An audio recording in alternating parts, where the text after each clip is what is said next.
अस्सलामुअलैकुम वरहमतुल्लाहि वबरकातुहू। जनाब बाबूभाई सोपारीवाला गर्ल्स प्राइमरी स्कूल, कक्षा 8, विषय हिंदी, विषयांक इकाई 3, मत बांटो इंसान को। यह इकाई हमने पहले पाठ्य पुस्तक की देख ली है और पाठ समझ चुके हैं और इसके प्रश्नों के उत्तर स्वाध्याय भी हमने हमारी हिंदी की कॉपी में लिखा है। अब आज हम इसका स्वाध्याय पोथी कार्य देखेंगे जो आपको आपकी स्वाध्याय पोथी में लिखना है। जो अगर आपके पास स्वाध्याय पोथी नहीं है तो आप उसे अपनी हिंदी की कॉपी में लिख लीजिए। जब आपके पास स्वाध्याय पोथी आ जाएगी तब आपको उसमें लिखना है। कैसे लिखना है? सुंदर स्वच्छ अक्षर में जोड़ने का ध्यान रखते हुए। गाला हिंदी स्वाध्याय पोथी, कक्षा 8, द्वितीय सत्र, इकाई 3, मत बांटो इंसान को, कविता। प्रश्न 1, निम्नलिखित प्रत्येक प्रश्न के उत्तर के लिए दिए गए विकल्पों में से सही विकल्प चुनकर उसका क्रम अक्षर प्रश्न के सामने दिए गए बॉक्स में लिखिए। नंबर 1, मजबूर कौन है? आदमी, रोशनी, बगिया या दीपक? कौन मजबूर है? दीपक। तो हम यहाँ लिखेंगे दीपक का डी। नंबर 2, कवि किसे न बांटने के लिए कहता है? भगवान को, इंसान को, धरती को या सागर को? तो इसका उत्तर आएगा बी, इंसान को। तो हम यह बी यहाँ पे क्रम अक्षर में लिखेंगे। नंबर 3, किसके बिना जग सूना रेगिस्तान है? ए प्यार, बी बहार, सी पानी या डी मित्र? तो इसका उत्तर है ए प्यार। तो हम ए लिखेंगे यहाँ पे उसके बॉक्स में क्रम अक्षर में। नंबर 4, प्यासी कौन है? फुलवारी, धरती, चट्टान और मंजिल? तो इसका उत्तर है सी, चट्टान। तो हम यहाँ लिखेंगे सी आगे। प्रश्न 2, कोष्टक में से उचित शब्द चुनकर रिक्त स्थानों की पूर्ति कीजिए। यहाँ पे हमें कोष्टक में कौन कौन से शब्द दिए गए हैं? आंगन, वितान, रेगिस्तान, मंजिल और सूरज। तो ये दी गई खाली जगह में हमें जिसके साथ जो सही शब्द बैठता है उस हिसाब से हमें इसकी पूर्ति करनी है। सबसे पहले अभी राह तो शुरू हुई है, खाली जगह बैठी दूर है। कौन बैठी दूर है? मंजिल। तो हम यहाँ लिखेंगे मंजिल। तो हमारा पूरा वाक्य क्या होगा? अभी राह तो शुरू हुई है, मंजिल बैठी दूर है। नंबर 2, मिला न खाली जगह का संदेश, हर घाटी मैदान को मिला न सूरज का संदेश। तो हम यहाँ लिखेंगे सूरज। नंबर 3, अब भी हरी भरी धरती है, ऊपर नील खाली जगह है, ऊपर नील वितान है। नंबर 4, पर न प्यार हो तो जग सूना जलता खाली जगह है, जग सूना क्या है? रेगिस्तान। हर आंगन खाली जगह का हक हो, खिलती हुई बहार पर हर उदास आंगन, हर उदास आंगन का हक हो, खिलती हुई बहार पर। प्रश्न 3, सही वाक्यांश चुनकर विधानों को पूर्ण कीजिए। नंबर 1, मंदिर, मस्जिद, गिरजाघर बनवाने का मतलब है ए पूजा घरों को के स्वरूप बताना, सच्ची भक्ति प्रकट करना और भगवान का बंटवारा करना। तो इसका उत्तर आएगा क, भगवान का बंटवारा करना। तो हमें कैसे लिखना है? मंदिर, मस्जिद, गिरजाघर बनवाने का मतलब है भगवान का बंटवारा करना। नंबर 2, मंजिल बहुत दूर लगती है क्योंकि अभी तो राह शुरू हुई है, वह पहाड़ पर है, पैर थक गए हैं। तो इसका उत्तर आएगा अभी तो राह शुरू हुई है। तो हम क्या लिखेंगे? मंजिल बहुत दूर लगती है क्योंकि अभी तो राह शुरू हुई है।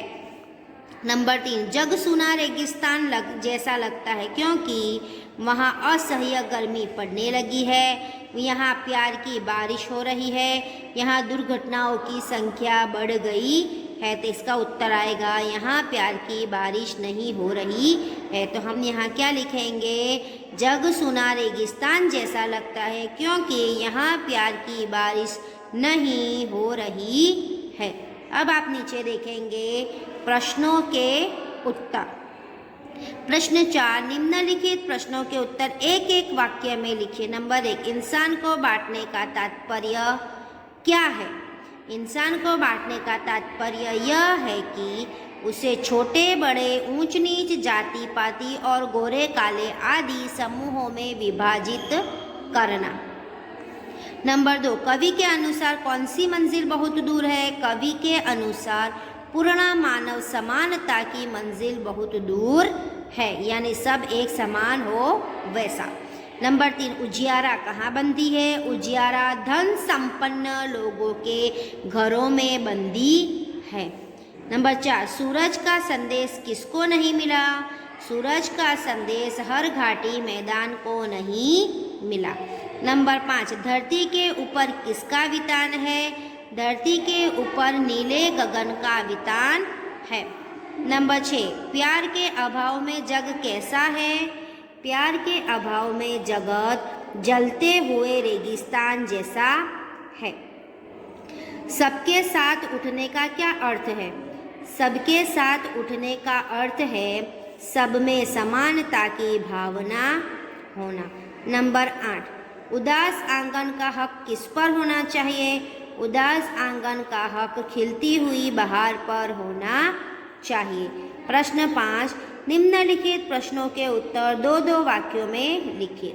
नंबर 1, कविता के अनुसार अब तक दिन किन चीज़ों में बंटवारा हो चुका है?